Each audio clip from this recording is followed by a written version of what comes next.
Hello दोस्तों, आप सभी का स्वागत है आपके अपने YouTube चैनल एम क्लासेज में। सभी बच्चे अपना पेन और नोटबुक कॉपी लेकर तैयार हो जाइए। आज हम आपको जो आपका वीकली टेस्ट हो रहा है 12th फिजिक्स का, उसका कंप्लीट आपको हैंड राइटिंग सॉल्यूशन करवाने वाले हैं। वीडियो काफी जबरदस्त होने वाली है। यदि दोस्तों आपको वीडियो अच्छा लगे तो चैनल को सब्सक्राइब कर लीजिएगा और वीडियो को लाइक कर दीजिएगा। साथ ही साथ इस क्लास का जो सॉल्यूशन पीडीएफ है बच्चों, वो मैंने टेलीग्राम चैनल और व्हाट्सएप ग्रुप पर अपलोड कर दिया है। आपने अभी तक व्हाट्सएप ग्रुप और टेलीग्राम चैनल को ज्वाइन नहीं किया है तो लिंक डिस्क्रिप्शन बॉक्स में दी हुई है, आप जाइए फटाफट वहां से ज्वाइन हो जाइए और वहां से आप पूरा सॉल्यूशन अपनी नोटबुक में उतार सकते हो। तो आई होप कि आपको ये सॉल्यूशन काफी ज्यादा पसंद आएगा। तो वीडियो का स्टार्ट करते हैं और साथ साथ बच्चों हम आपको डायरेक्ट आपका सॉल्यूशन बताने वाले हैं क्योंकि क्वेश्चन पेपर आपके पास है। तो स्टार्ट करते हैं आज का वीडियो।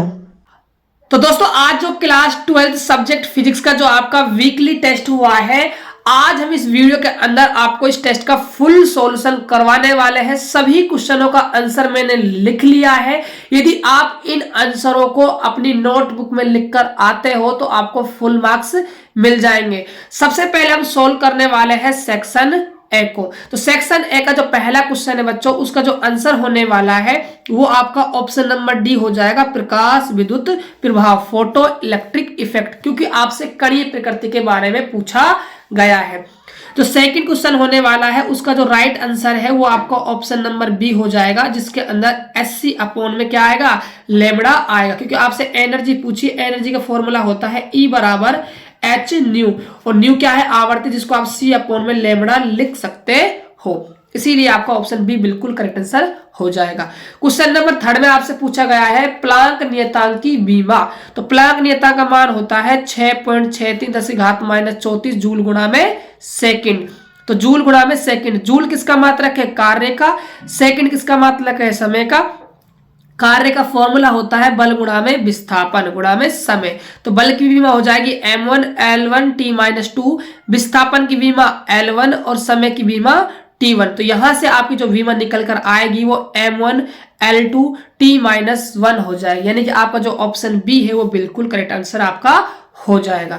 देखिए अगला क्वेश्चन क्या है आपका, क्वेश्चन नंबर 4 का जो राइट आंसर होने वाला है वो बच्चों आपको कैसे करना है। देखिए आपको वी नोट का मान दिया हुआ है, आपसे काइनेटिक एनर्जी पूछी जा रही है। तो आप फॉर्मूला जानते हो, काइनेटिक एनर्जी बराबर ई वी नोट।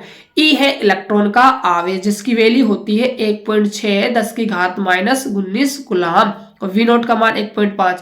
जब बच्चों आप इसको कैलकुलेट करते हो, कैलकुलेट मैंने कर रखा है, आप देख सकते हो, तो जो आपका राइट आंसर आने वाला है वो आपका ऑप्शन नंबर सी हो जाएगा, जिसका मान होगा 2.4 गुणा 10⁻⁻19 जूल। तो बच्चों हमारे चैनल पर पूरा सॉल्यूशन करवाया जाता है कंसेप्ट के साथ। ऐसा नहीं होता कि आपको क्वेश्चन पढ़ा और आपको ऑप्शन पर टिक लगवा दे, आपको रीजन भी पता होना चाहिए, ठीक है। इसीलिए बच्चों मैं आप सभी से रिक्वेस्ट करता हूं कि आप चैनल पहली बार विजिट किए हो तो आपको ऐसा सॉल्यूशन कहीं भी नहीं मिलेगा। मैं आप सभी के लिए इतनी मेहनत कर रहा हूं जी जान से, तो यार आपका भी फर्ज बनता है कि आप चैनल को सपोर्ट करो, चैनल को सब्सक्राइब करो, जितना हो सके इस वीडियो को अपने दोस्तों के पास शेयर करो, जिससे कि सभी बच्चों के फुल में फुल मार्क्स आ सके। तो देखिए क्वेश्चन नंबर 5 का जो राइट आंसर होने वाला है वो क्या होगा, आपसे इलेक्ट्रॉन की तरंग दैर्ध्य पूछी गई है। तो इलेक्ट्रॉन की तरंग दैर्ध्य होती है 12.27/√v एंगस्ट्रॉम। एंगस्ट्रॉम में पूछी गई है, सारे ऑप्शन आपके एंगस्ट्रॉम में दिए हुए हैं, आपके पास पेपर है बच्चों। तो इसका जो राइट आंसर है वो आपका सी ऑप्शन बिल्कुल करेक्ट आंसर हो जाएगा। अगला क्वेश्चन का आंसर क्या है, क्वेश्चन नंबर 6 का h अपॉन में 2π आ जाएगा, यानी कि ऑप्शन नंबर बी आपका बिल्कुल सही हो जाएगा। अगले क्वेश्चन में आपसे हीलियम परमाणु की दूसरी कक्षा की त्रिज्या पूछी गई है, ठीक है। तो त्रिज्या का फॉर्मूला होता है Rn बराबर 0.529 बटे में नहीं है बच्चों कुछ भी है ना, बटे वैसे लग गया, n² बटे में z एंगस्ट्रॉम होता है। यानी जो त्रिज्या है ना वो कक्षाओं की संख्या के वर्ग के क्या है, समानुपाती है। तो दूसरी कक्षा में पूछे तो 2 का स्क्वायर यानी कि 4 हो जाएगी, पहले कितनी थी r, तो अब कितनी हो जाएगी 4r। तो इसीलिए आपका बी ऑप्शन बिल्कुल करेक्ट आंसर आपका हो जाएगा। अब देखते हैं अगला क्वेश्चन। तो हाँ जी, अगले क्वेश्चन का जो राइट आंसर है क्वेश्चन नंबर 8 का, उसमें आपसे ना उसमें आपसे त्रिज्या का जो है वो क्रम पूछा गया। त्रिज्या क्रम क्या होता है, तो याद रखिए जो त्रिज्या चलती है हमारे किस में चलती है, एंगस्ट्रॉम में चलती है, यानी कि एक एंगस्ट्रॉम का जो मान होता है वो 10⁻⁻10 मीटर होता है। इसीलिए आपका ऑप्शन सी बिल्कुल सही ऑप्शन आपका हो जाएगा। अगला क्वेश्चन क्या है, क्वेश्चन नंबर 9 का जो आंसर होने वाला है वो आपका ऑप्शन नंबर सी हो जाएगा। परमाणु बल कह दीजिए, चाहे आप नाभिकीय बल कह दीजिए, जिसे आप न्यूक्लियर फोर्स भी कहते हो, क्योंकि उसमें आपसे इलेक्ट्रॉन और प्रोटॉन के बीच में फोर्स पूछा गया है। तो इसलिए आपका सी ऑप्शन बिल्कुल सही आंसर हो जाएगा। अगला क्वेश्चन है क्वेश्चन नंबर 10, जिसका राइट आंसर होने वाला है ऑप्शन सी, जे थॉमसन। सबसे पहले जो परमाणु मॉडल दिया था उस वैज्ञानिक का नाम है जे थॉमसन। तो ये आपका हुआ सेक्शन ए खत्म। अब हम करने वाले हैं सेक्शन बी के क्वेश्चन। तो 11 जो क्वेश्चन है आपका, उसमें तांबा और सोडियम दिया हुआ है, तो उसमें से आपसे दहली आवर्ती सबसे ज्यादा किसकी है ये आपसे पूछा जा रहा है। तो देखिए इसमें आपको क्या लिख कर आना है बच्चों, जैसे मैं लिख रहा हूं आंसर आप इनको लिखे आओ, बस पूरे नंबर बच्चों आपके हाथ में है, टेंशन वाली कोई बात है नहीं। सोडियम धातु से इलेक्ट्रॉन का निष्कासन तांबे की तुलना में सबसे पहले होता है। इसका अर्थ है कि सोडियम के कार्यफलन का मान तांबे की तुलना में कम होता है, जिसके लिए कार्यफलन ज्यादा होगा उसकी दहली आवर्ती का मान ज्यादा होगा, अतः तांबे की दहली आवर्ती ज्यादा होगी। क्योंकि बच्चों तांबे की जो कार्यफलन होता है वो ज्यादा होता है, जिसका कार्यफलन ज्यादा होता है उसकी दहली आवर्ती का मान भी ज्यादा होता है। क्योंकि फॉर्मूला होता है फाई नोट बराबर एच न्यू नोट, जो कार्यफलन है ना वो दहली आवर्ती के क्या है समानुपाती होता है, यही कारण है बच्चों।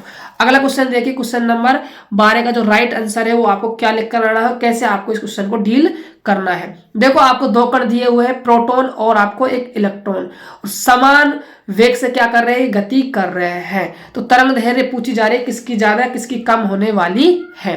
तो लैम्डा पी का मतलब है प्रोटॉन की तरंग दैर्घ्य का फॉर्मूला ये है, इलेक्ट्रॉन की तरंग दैर्घ्य का फॉर्मूला ये है। जो स्पीड है वो क्या है, दोनों की इक्वल है, तो स्पीड तो कट जाने वाली है। यहाँ पर लैम्डा पी इतना आएगा, लैम्डा ई आपका इतना आएगा। तो बच्चों जब आप इसको सोल्व करते हो और आप इसको सोल्व करते हो तो आप पाते हो कि जो प्रोटॉन की जो तरंग दैर्घ्य है वो इलेक्ट्रॉन की तरंग दैर्घ्य से क्या आती है, कम आती है। डिवाइड करके देख लेना, मैंने बच्चों कर रखा है। तो आप कह सकते हो अतः प्रोटॉन की तरंग दैर्घ्य इलेक्ट्रॉन से क्या होगी, कम होगी। देखते हैं अगला क्वेश्चन क्या। तो अब देखिए आपके सेक्शन सी के जो क्वेश्चन है उनका आंसर। तो आंसर नंबर 13 यानी क्वेश्चन नंबर 13 का जो आंसर है उसमें आपसे पूछा गया है कि रदरफोर्ड के मॉडल से क्या आपने निष्कर्ष निकाले। तो पहला क्या लिखोगे बच्चों आप, रदरफोर्ड के अनुसार परमाणु का अधिकांश भाग क्या होता है, खोखला होता है। अधिकांश अल्फा कण बिना मुड़े सीधे निकल गए थे।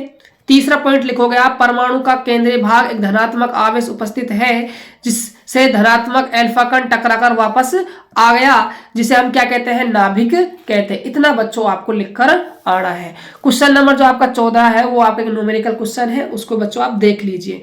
इसमें आपसे पूछा गया है तरंग दैर्घ्य। तो क्वेश्चन नंबर 14 में दो क्वेश्चन दिए हुए हैं, आपको द्रव्यमान दिया हुआ है और आपको क्या दिया हुआ है, वेग दिया हुआ है, और आपको तरंग दैर्घ्य निकाल के बतानी है। तो द्रव्यमान का मान है पहले क्वेश्चन में 0.04 kg और आपका वेग है 1 किलोमीटर पर सेकंड। तो फॉर्मूला होता है लैम्डा बराबर h अपॉन में p। p क्या है आपका संवेग, जिसका सूत्र होता है mv।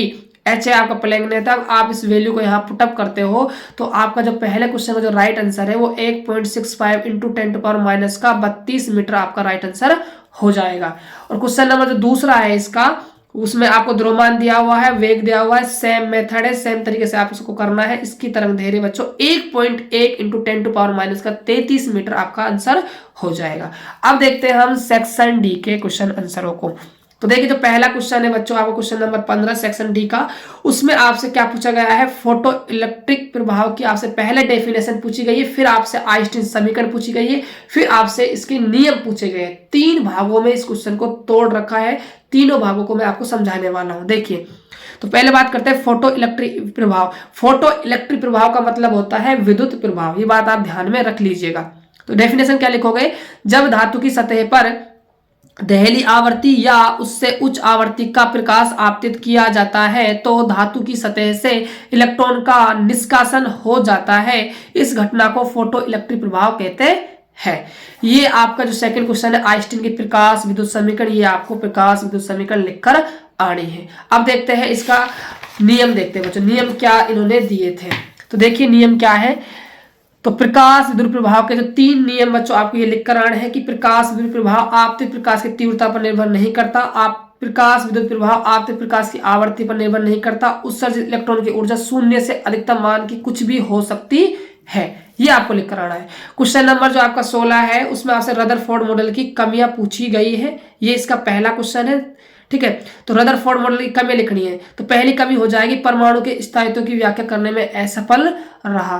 तो यहां से आप बच्चों इसको लिखकर आ सकते हो एग्जाम में। मैंने लिख रखा है, आप स्क्रीन को रोक लीजिएगा और इस पूरे क्वेश्चन का आंसर ऐसे कैसे आप लिखकर आ जाइएगा। सेकंड जो कमी लिख सकते हो आप, परमाणु स्पेक्ट्रम की व्याख्या नहीं कर सका। ये क्वेश्चन नंबर 16 का पहले क्वेश्चन में आपसे पूछा गया है। जो सेकंड क्वेश्चन है बच्चों, उसमें आपसे बोर की तीनों अभिनतियों के बारे में पूछा जा रहा है। बोर की तीनों अभिनति आपको लिखनी है। तो देखिए, बोर मॉडल की 3 अभिनति, जो पहली अभिनति है, इस अभिनति के अनुसार इलेक्ट्रॉन को चक्कर लगाने के लिए आवश्यक अभिकेंद्रीय बल इलेक्ट्रॉन और नाभिक के स्थिर वैद्युतीय बल से प्राप्त होता है। ये फॉर्मूला आपको लिखकर आना है बच्चों। यदि आप ऐसे लिखकर आते हो तो भैया आपके तो आज फुल मार्क्स पक्के हो जाएंगे। देखते हैं हम दूसरी अभिनति क्या है भाई। देखिए, तीनों अभिनति पूछिए बच्चों, है ना, तीनों पूछिए। तो द्वितीय अभिनति क्या है, इस अभिनति के अनुसार इलेक्ट्रॉन केवल उन्हीं कक्षाओं में चक्कर लगाता है जिनमें उसका कोणीय संवेग h/2π का पूर्ण गुणज होता है। ये आपका फॉर्मूला हो जाएगा। आगे देखिए, तृतीय अभिनति क्या है, इसमें लिखकर आना था आपको। इस अभिनति के अनुसार जब इलेक्ट्रॉन एक कक्षा से दूसरी कक्षा में प्रवेश करता है तो दोनों कक्षाओं की ऊर्जा के बराबर ऊर्जा उत्सर्जित या फिर आपका अवशोषित करता है। E बराबर E final minus E initial आपको लिखना था। यदि दोस्तों आपको ये वीडियो अच्छा लगा होना कि दिल से यार हाँ हमें वीडियो बिल्कुल अच्छा लगा है, हमारा जो एग्जाम है वो बेहतर गया है आज, तो प्लीज आप चैनल को सब्सक्राइब कर लीजिएगा, ये मेरी रिक्वेस्ट है। एंड वीडियो को जितना हो सके अपने दोस्तों के पास शेयर कर दीजिएगा ताकि सभी बच्चे इस पेपर का सॉल्यूशन अच्छे से लिखकर आ सके। क्योंकि बच्चों हम आपके साथ तब तक रहेंगे जब तक आपका एग्जाम नहीं हो जाएगा। आपको फिजिक्स के अंदर धाकड़ तैयारी करवाने वाले हैं। सारा मैंने मॉडल सेट और क्वेश्चन बैंक सॉल्यूशन, हर चैप्टर वाइज ऑब्जेक्टिव, हर चैप्टर वाइज न्यूमेरिकल क्वेश्चन बच्चों मैंने करवा दिया है। आप जाइए चैनल पर, उन सभी वीडियो को जरूर देखें क्योंकि वो आपके एग्जाम के लिए काफी ज्यादा महत्वपूर्ण होगी। साथ के साथ दोस्तों डिस्क्रिप्शन बॉक्स में व्हाट्सएप ग्रुप और टेलीग्राम चैनल का लिंक दिया हुआ है, आप उनको भी ज्वाइन कर लीजिए क्योंकि ताकि आपको क्लासों को जो अपडेट है ना वो समय समय पर मिल सके। और कोई भी आपको हेल्प चाहिए तो हमारे चैनल पर जो फीस रखी गई है बच्चों हेल्प करने की, नोट्स की, पीडीएफ की, इंपोर्टेंट क्वेश्चनों की, वो 0 फीस पर आपको सारी चीज प्रोवाइड करवा दी जाएगी। तो आई होप कि आपको ये सारी बातें समझ में आ गई होगी। तो फिर मिलते हैं एक और बेहतर वीडियो के साथ, तब तक के लिए जय हिंद, जय भारत।